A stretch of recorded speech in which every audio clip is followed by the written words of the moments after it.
नमस्कार, daily line के news file bulletin में आपका स्वागत है। मेरा नाम है मार्तन सिंह। इस बुलेटिन में हम आपको बताएंगे कि तलाकशुदा मुस्लिम महिला के गुजारा भत्ता लेने के मामले में आज सुप्रीम कोर्ट ने क्या कुछ कहा है, और बताएंगे कि यूपी के 13 नए स्वशासी मेडिकल कॉलेज की मान्यता को लेकर सीएम योगी आदित्यनाथ ने केंद्रीय स्वास्थ्य मंत्री जेपी नड्डा से क्या बातचीत की। इसके साथ ही बताएंगे कि सिविल सर्विसेज के इतिहास में पहली बार कौन से अधिकारी ने 11 साल की नौकरी के बाद जेंडर बदला है। लेकिन उससे पहले नजर डालते हैं आज की हेडलाइंस पर। सुप्रीम कोर्ट ने सुनाया तलाकशुदा मुस्लिम महिलाओं के हक में फैसला। तलाकशुदा मुस्लिम महिला गुजारा भत्ता की हकदार, सीआरपीसी के सेक्शन 125 के तहत कर सकती है दावा। यूपी के 13 नए स्वशासी मेडिकल कॉलेज की मान्यता को लेकर सीएम योगी ने की केंद्रीय स्वास्थ्य मंत्री जेपी नड्डा से बात। जेपी नड्डा से की कॉलेजों को मान्यता देने की अपील। पश्चिम बंगाल सरकार की याचिका को एससी ने माना सही, कहा सीबीआई जांच के लिए राज्य सरकार की सहमति जरूरी। 13 अगस्त को अगली सुनवाई। कर्नाटक सीएम सिद्धारमैया पर धांधली का आरोप, फर्जी डॉक्यूमेंट्स बनाने के आरोप में पत्नी और साले समेत 10 लोगों का नाम शामिल। सिविल सर्विसेज के इतिहास में पहली बार किसी अधिकारी ने बदला जेंडर, वित्त मंत्रालय ने ऑफिशियल रिकॉर्ड्स में बदली जानकारी। एम अनुसुईया से अनुकाथिर सूर्या एम बने आईआरएस अधिकारी। अब बढ़ते हैं पहली बड़ी खबर की तरफ। सुप्रीम कोर्ट ने तलाकशुदा मुस्लिम महिलाओं के हक में फैसला सुनाते हुए कहा है कि तलाकशुदा मुस्लिम महिला पति से गुजारा भत्ता लेने की हकदार है। साथ ही कोर्ट ने कहा कि कोई भी महिला सीआरपीसी के सेक्शन 125 के तहत गुजारा भत्ता का दावा कर सकती है।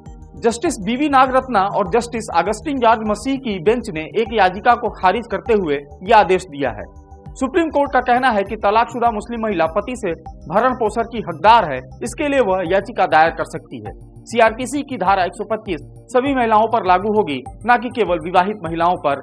आपको बता दें कि सीआरपीसी की जगह 1 जुलाई से बीएनएसएस लागू हुआ, जिसकी धारा 144 के तहत सीआरपीसी की धारा 125 के नियम शामिल हैं।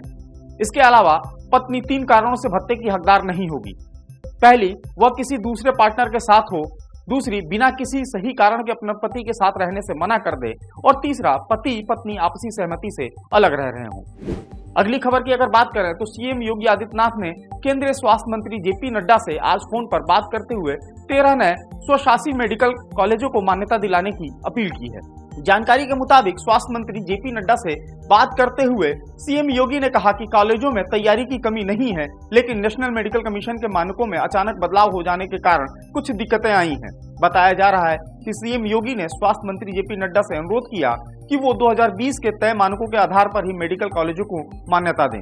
आपको बता दें, गोंडा, लखीमपुर खीरी, पीलीभीत, चंदौली, कौशाम्बी, सोनभद्र, बिजनौर, बुलंदशहर, कानपुर, औरैया, कुशीनगर, ललितपुर और सुल्तानपुर में मेडिकल कॉलेज हैं जिन्हें एनएमसी ने मान्यता नहीं दी। ये कॉलेज 2020 के मानकों के मुताबिक तैयार किए गए थे, जबकि अब एनएमसी 2023 के अनुरूप भी एमबीबीएस कोर्स के लिए मान्यता देने जा रही है। अगली खबर की बात करें तो सुप्रीम कोर्ट ने 1 मई को ममता सरकार की ओर से लगाई याचिका को सही माना है। पश्चिम बंगाल में सीबीआई जांच के खिलाफ ममता सरकार ने ये याचिका लगाई थी। 8 मई को कोर्ट ने फैसला सुरक्षित कर लिया था और आज इस मामले को सुनवाई योग्य माना है। कोर्ट का कहना है कि बंगाल सरकार ये कानूनी पहलू उठाया है जिस पर विचार किया जाना चाहिए। इस मामले की सुनवाई अब अगली तारीख को होगी। बेंच ने इस दौरान यह भी कहा कि राज्य सरकार ने सीबीआई जांच के लिए दी गई अपनी परमिशन वापस ले ली तो एजेंसी केस क्यों दर्ज कर रही है। आपको बता दें कि संविधान के आर्टिकल 131 का हवाला देते हुए बंगाल सरकार ने सुप्रीम कोर्ट में याचिका दाखिल की थी, जिसमें सुप्रीम कोर्ट के अधिकार क्षेत्र का जिक्र है। इसके मुताबिक केंद्र और राज्यों के बीच के मामलों की सुनवाई सिर्फ सुप्रीम कोर्ट में ही की जाती है।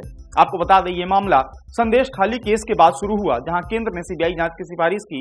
राज्य सरकार की परमिशन न मिलने पर एजेंसी ने हाईकोर्ट से इजाजत लेकर महिलाओं के यौन शोषण मामले में एफआईआर दर्ज की थी।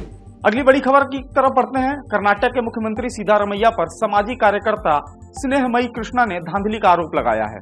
स्नेहमयी कृष्णा ने मामले में सिद्धारमैया, उनकी पत्नी पार्वती, साले मल्लिकार्जुन स्वामी और 7 अन्य लोगों के खिलाफ शिकायत दर्ज कराई है।